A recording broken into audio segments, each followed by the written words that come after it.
have some question, then ask. Hello. Well, good afternoon. Yes. I'm Raymond Tan. Thank you, Mr. YB, for giving us this sharing of the Industrial Master Plan 1 year. I have a question. What is the role of the new Industrial Master Plan 2023 in transforming the industries in Perak and in Malaysia? Can you give some examples too? Thank you.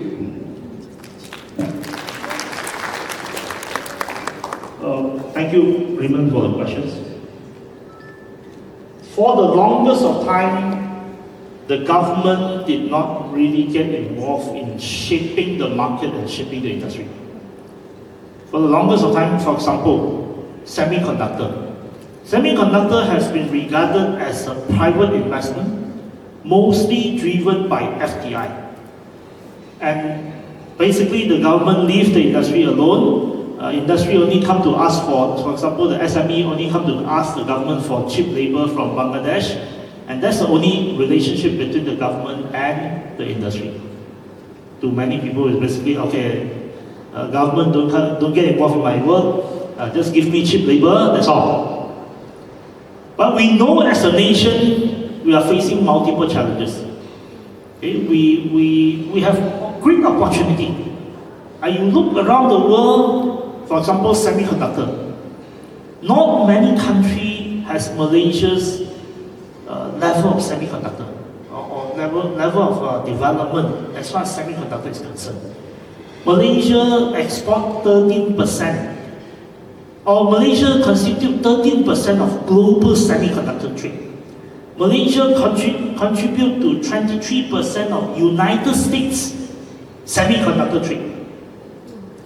Malaysia is 6% to 7% of global semiconductor in total. I mean, 30% is for back end, 6 to 7% is total. So we are actually very important globally. We are not the most high value one. We are in the upper middle. We are doing a lot of back end work in semiconductor. We're not the most expensive one, we don't capture the most value. We are not necessarily the most value-added one, but we are important. So important that during COVID, when some of our companies shut down, General Motors in Detroit had to shut down. Companies around the world had to shut down because they were dependent on the automotive chips from Malaysia. Now, what do we want to do? What do the government want to do? Through new industrial master plan, and also through various plans that the government has outlined, including National Energy Transition Roadmap, NETR, and recently Prime Minister unveiled the National Semiconductor Strategy. What we want to do is that we want the government to work with private sector to deal with a few problems. Number one, how do we actually unlock the potential so that our industry can localize, let's say the more foreign direct investment industry, more FDI industry like semiconductor, can localize a lot more and build a resilient supply chain with the involvement of SME. This is one area that we want to work on. For the longest of time, because China was a factory and even MNCs are importing from China, they are not importing locally, not buying from local. But we are hoping that this wave will help us to create a much stronger domestic supply chain. In MITI, for instance, last year, we helped Boeing to organize supply chain conference.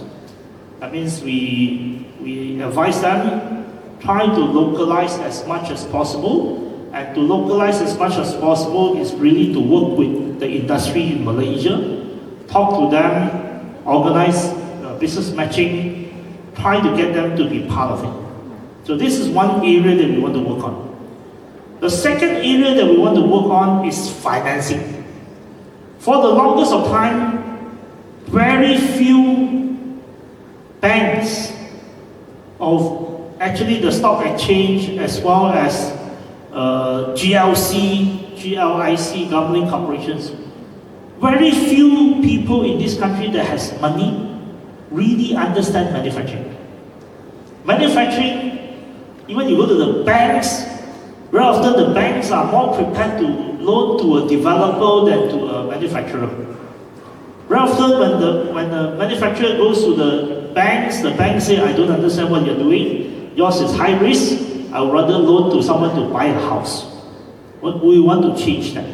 We want to be able to link the financial sector to the manufacturing sector. For instance, as far as the semiconductor is concerned, Prime Minister has instructed the GLC, the GLICs, GLIC to work with the semiconductor industry, to understand the semiconductor industry, and to play a role, to play a constructive role in the semiconductor industry. So localization, linking the financial capital into the industry, and we want to go more R&D. We want to do more. We want to be able to double down, attract a lot more investment, whether private or public, grow more talent, and do more R&D. So the third part is grow more talent, do more R&D. Now these are all not easy, but how is related to a SME company? We are hoping that in this wave, this second takeoff, this wave, we can create a lot more opportunities for Malaysian companies. In the semiconductor strategy, when unveiling the National Semiconductor Strategy, Dato Sri Anwar expressed his aspiration. At the moment, we have about 10 companies, 10 technology companies, including Kasem Ipoh. Their annual revenue is about 1 billion ringgit. We are hoping that within a decade, they will become a $1 billion US company. And we will be able to grow another 100 companies, which will reach about 1 billion ringgit within the next 10 years. So that we have a very solid domestic sector that are linked and be part of global semiconductor industry and also other industry. Now why I keep on talking about semiconductor industry? Because this is our strength and this is also linked to other industry. In the new industrial master plan, we outline 5 sectors which are key sectors. The first is E&E. The second is specialty chemical. The third is aerospace. The fourth is pharmaceutical. The fifth is medical devices. Of course, we have many other sectors, but these are the new sectors that we want to grow. It is quite interesting that semiconductor can somehow be a catalyst for various sectors. For example, automotive. Semiconductor can be a catalyst for automotive industry. Why? Many of those semiconductors in Malaysia, semiconductor companies in Malaysia, they are producing chips for automotive. Okay? Not many people really think through this, but many of those companies which are in Malaysia, they are actually producing automotive chips. So that is one linkage. Who support the semiconductor industry? It's the metal fabrication houses. Maybe some of you are also doing metal fabrication. The metal fabrication houses supported the equipment industry, and the equipment industry supports the semiconductor industry. This metal fabrication industry can be involved in medical devices, they can be involved in various other industries, and I think this is where we see the linkages. We want to see the linkages. So, what do we want to do? What is the difference compared to this and compared to the last one? It's what I outlined, and it's that the government wants to see a much stronger manufacturing sector. Thank you. Very good afternoon, YB. My name is Mai Sarah from Institute Darul Rizwan. Thank you so much for such an enlightening session. First time ever that we have the opportunity to listen from the man from MITI, one of the big person from MITI. And this is a good session for PERA. Maybe if you could also, on top of the question asked by Mr. Raymond just now, because as you have emphasized very clearly, the importance of, for us, the state, as well as the industry partners to work together, right? Will it be possible for us to have a platform in PERA and in other states as well, where conversation between industries, because when we talk about industries, it is not just limited to one or two sectors. You have rightly mentioned when we talk about automotive industry, there is an ecosystem that we would like to develop. So as such, if we could have or initiate like a platform or a council maybe, like Majlis Tindakan Industri dan Kerajaan, something like that, and this could be followed through and to strengthen the partnership between federal as well as state. Thank you so much. That's it, one. Generally, I think there must be some mechanism already, and we have MIDA here, we have MITI, PERA here as well today. We are very happy to work with the state government as well as with the industry to have conversation and also to think through what has to be done in order to strengthen and build up the momentum for stronger manufacturing as well as manufacturing related services. Let me mention this. Previously, sebelum ni, when we think about industry, when state government or federal government thinks about attracting industry to come, usually we only think about firm. That means we think about a company. We're thinking about inviting a company to come. But from now on, I think we should be very, very clear. We want to build supply chain. We want to build ecosystem. We don't want to just attract one firm. We want to be able to attract an important anchor firm, but we also want to build the local supply chain for them. Why is this important? Again, I refer back to an era where China was a factory. When China was a factory, everyone imported from China. But now we are in a different time. In this new era, the key word is de-risking. There are geopolitical element, US, China, that is one element. But there is also lesson learned from COVID. What was the lesson learned from COVID? The lesson learned from COVID was that because for about 20 to 30 years, the world depended on just in time. What was just in time? Just in time means you can have your factory in Bangkok, your certain parts in Bangkok and certain parts in China and certain parts in Mexico, and you think that the container ship will come anytime, and you don't store much, you don't keep stock, just in time. It started with Toyota and it became the general rule for everyone. And companies were competing on cost. Who produced the cheapest? So that was the spirit of the time. But today the spirit of the time is called just in case. Okay? You talk to companies, now there is a proliferation of risk officer. You go to talk to big companies, now every big company has a position called chief risk officer. Whenever I see someone with such name, I tell them, hey, you're very risky. But the point is, companies now the number one point that is on their mind is how to ensure supply chain resilience. How to ensure that if they face another COVID, another pandemic, they are able to deal with it. How do they ensure that if, let's say, another war another attack in Red Sea, another attack in another war in Ukraine, they are able to respond to it.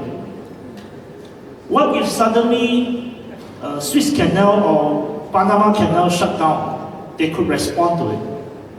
So people are now thinking about shorter supply chain, a more secure and resilient supply chain. So we should take opportunity. We should take the opportunity to help investor, to help whoever invests in our state, in our country, to build a secure supply chain. And in that context, whatever we can help them to localize, whenever we can help them to localize, it helps them because we are providing a more secure and resilient supply chain. And therefore, when we think about the questions that we want to think about, please think about supply chain. Please don't think about individual firms.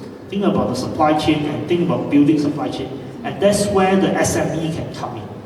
The SME can come in to grow with these companies and to get supply chain financing from the bank, to get equity investment from, hopefully we can do more, we can get more of our government agency to take part in manufacturing, take up equities, and to change the dynamic that we have in Malaysia. Thank you. Thank you for coming to Perak. I have something that I would like to share, and perhaps it will help. Before we are talking about transformations, we need to do preparations and also to get ourselves ready before we can transform. In the 70s and 80s, when Malaysia really spin off from that, at that time, we have a lot of students studying in science. Before we can transform, I think we need to improve our education system, the STEM. As compared to today's, China is no longer, they can say themselves a big corporate. The bonus on the populations is that getting ages coming in. But compared to Malaysia, 60% of the students are in STEM. But in Malaysia, we only have 20% in STEM, science and mathematics. Look at our education systems today. This look like, first of all, science and mathematics should be taught in English. And secondly, the classes, the number of classes in science and mathematics is getting lesser and lesser as compared to other subjects, which is not direct. As a manufacturer myself, I'm in electronics. 60% of my customers are semiconductors, by the way. But we cannot get people. I don't hire foreign workers, but we cannot get people. The university cannot produce the people that I want. And when I talk to universities, whereby I also very involved in universities, I take part also in Petronas and Utah. But the thing is that they say they don't have enough students, SPM or students to go into university and learn engineering or natural science. This is totally different as what's happening in China. So in order, I think the plan is very good, the 5 plan, but the thing is that we need to solve the basic. No one of us like to hire foreign workers. But we don't have.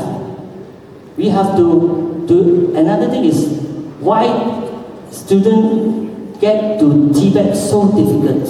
They have to pass Bahasa Malaysia. But end of the day, foreign workers come to Malaysia and work 5 years. They can be an assistant engineer in many factories. We may pay them basic salary, but we have to give them allowance. They can be an assistant engineer. But when they come to Malaysia, they don't know anything about Bahasa Malaysia. I love Bahasa Malaysia. But this is the things that I think we need to look at it before we can go into that. And today's, if Saudi Arabia, they are already start in Turkey, they start to make Mandarin is compulsory, we have to follow that. Recently, last week, 2 weeks ago, Semiconductor Southeast Asia 2024 and MyTech, 60% of their, my estimation is 60% of their exhibitors are come from China. 20% are consortium from other countries. Malaysia took part in the exhibition is less than 10%. Okay, so you can see that they are so far away from what is going on. If we want to adapt, we want to take the advantage of China as a sanction between China and US, but we must make sure that we have the backup. If not, with the open policy that we have, which is very good, end of the day, SMI in Malaysia may not be able to survive because they're getting more and more China SMI coming to Malaysia. Thank you very much. Okay, I want to provide a very different perspective from what was just described. First of all, let me lay down from the start. We should really improve our education system, and we need more STEM students, no doubt. I think that I agree. We need education reform, we need more STEM students, fine. But I want to take you back to the early 70s. Okay? Since I mentioned early 70s. Now when Intel first came in 1972, and when some of these semiconductor companies first came, National Instrument and others, the 8 Samurai first came to Penang in 1972. We actually didn't have that many science students. Okay? Who did they hire? They went to the kampongs in Kedah and to hire young Malay women, Form 3, Form 4, Form 5 to be operators, and they all went to buy on the bus, and they did very well. They did very well in the 70s and 80s. Of course, why they would come from kampong to buy on the bus, why did they want to go? Because the pay is very good. The pay was very good, so everyone went there.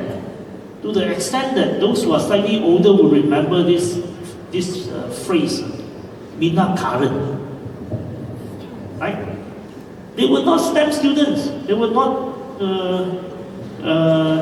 any trained student. But because the opportunity came, and because the pay was high, people were willing to go through training, and companies want to train people. So very quickly, 400,000 young people at that time, mostly Malay, mostly women. Between 1972 and 1980, 400,000 young people went from kampong to factories. 400,000 people. 8 years time. So the lesson is, you pay well, companies are rushing to come in and they want to hire people, they are forced to pay well, they are forced to train people, you are happy. We are now in a situation which is very problematic. Why is it problematic? Because young people are not prepared to work in manufacturing. The pay is just too low. In 2023, median wage is less than 2,500. What is a median wage? Median wage means 50% point, the 50% point of all people who are in the formal sector. So you think about this, we are actually quite reasonably developed country. Not many people can live on a 2,500 ringgit monthly income because cost has increased, and cost has increased because over the years, costs have increased and there are imported inflation that you cannot control. So the only way out is really to pay people higher. So we are now having students, not only they do not want to study STEM subjects, there are many students who finish school and refuse to do university. You refuse to go to study in university, refuse to study in diploma, because they don't think that after studying, they will live a better life. So moving forward, now that we have a wave of industrialization, re-industrialization coming in, you are already feeling the pinch in Penang now. 2 years ago, young engineers in the semiconductor sector in Penang was paid less than 3,000. Today, fresh grad engineers, if you don't pay 4,000, you won't be able to hire. I mean, this is in Batu Kawan, this is in Penang, because one after another new factory comes in. Now this may happen elsewhere. And it's a good thing. Your employers, you may think that, not good to have to pay higher. But you think about this. It's good to pay higher, but you hire less people. You get better workers. And I kept telling people, I say, the most important industry do not need 500,000 engineers. Actually, don't need 500,000 engineers. Prime Minister has outlined over the next decade, the semiconductor industry we will need to train 60,000 engineers. But that is for semiconductor industry. With the rest of the industry, actually, where are the engineers? Our engineers are either driving Grab or working as engineers in Singapore. So we will have a mindset shift.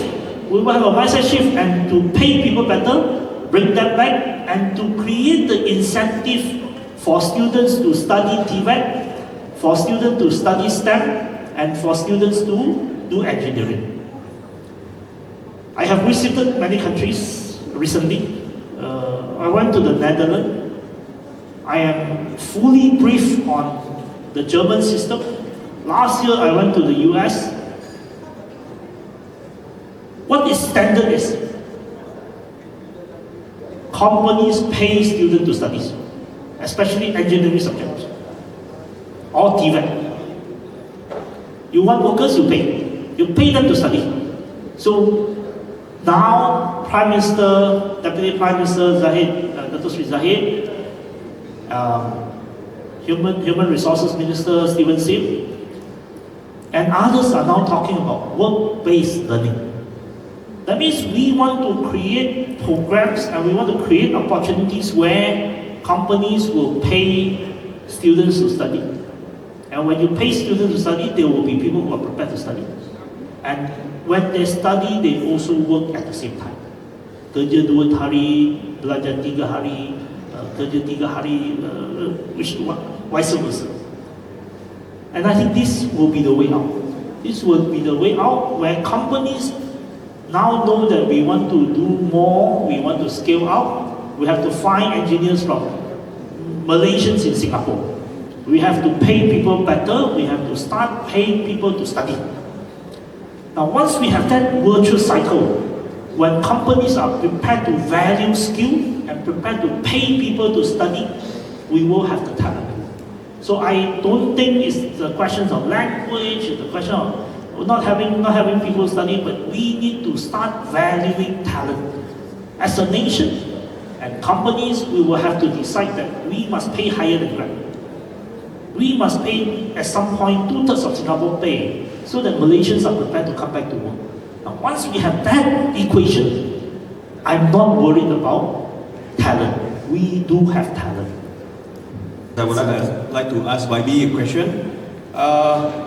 What are the effective strategies that the government is adopting to strengthen the current sluggish economy?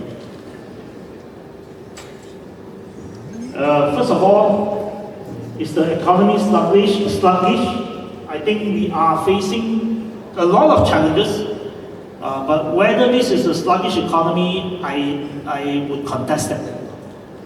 We are facing a lot of challenges. Number one, because globally there are global headwinds. We are facing global headwinds. We are facing once in a generation competition between the United States and China. This is something that we have not faced in 30 years, or more than 30 years, and the contest between the United States and China is very serious. Secondly, the two largest economies in the world, the United States and China, as well as Europe, are also facing the questions of not insufficient demand. So, what are the challenges that we are facing now?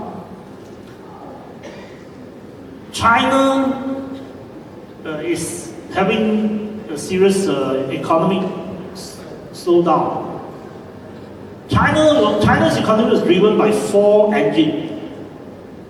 Number 1, export. But export is now being stranglehold by the United States and its allies. The second engine is property. Property or real estate used to contribute to 30% of Chinese economy. But now, that sector is facing problem, which comes with a lot of impact because it is affecting cement, it is affecting steel industry, it is affecting global steel industry and the rest. The third engine of growth in China is high-tech, and China's technology is really high-tech. But high-tech has a problem. I went to visit a factory in April in Shenzhen. They showed me a semiconductor line, producing phone. The line has 120 procedures. They said 5 years ago, the same line required 80 people to operate. Now only 14 people to operate. So high-tech also take away jobs. The fourth engine of growth is domestic demand or domestic consumption. But when the first 3 engines are not doing well, the fourth engine is problematic. So demand in China is difficult. And the United States also face a situation where while economy grows, the United States has over the years lost their middle class or has a shrinking middle class, and therefore demand is also problematic. But nonetheless, we think that in the current situation, while there are global headwinds, there are also opportunity for Malaysia and Southeast Asia. Because of the global shift, we are seeing increasingly a lot more investment into manufacturing in Malaysia. Now I understand that there were earlier questions about how we should adjust and we should ensure that the SMEs are not affected, but SME actually benefit from foreign investment. I think I always be very clear that we as a government must make sure that whatever investment come into the country will benefit domestic supply chain and domestic SMEs, and that is always on my mind. But I think moving forward, we can still be optimistic about the Malaysian economy because of all this that is happening.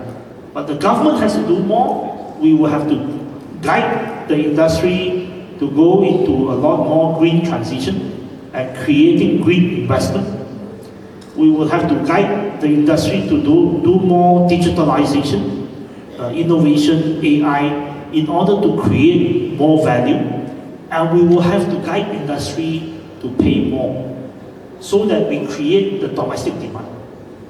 We are facing the challenges because globally demand is not enough. And when global demand is not enough, domestic demand may also face a problem.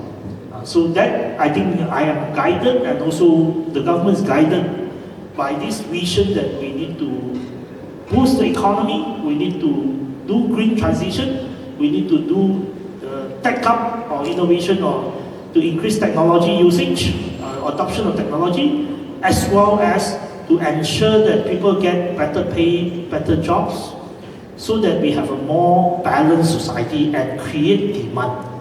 So, to answer your questions, the government has a plan, and the government thinks that this is an opportunity for Malaysia to have a second economic takeoff, but there are a lot of work that we have to do together. The government cannot do it alone. We will need your help, and we will need to work with you.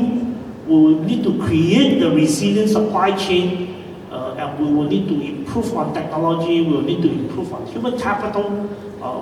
But broadly, I'm of the view that we are on the cusp of a second economic takeoff, and hopefully we can reach that very soon. Thank you.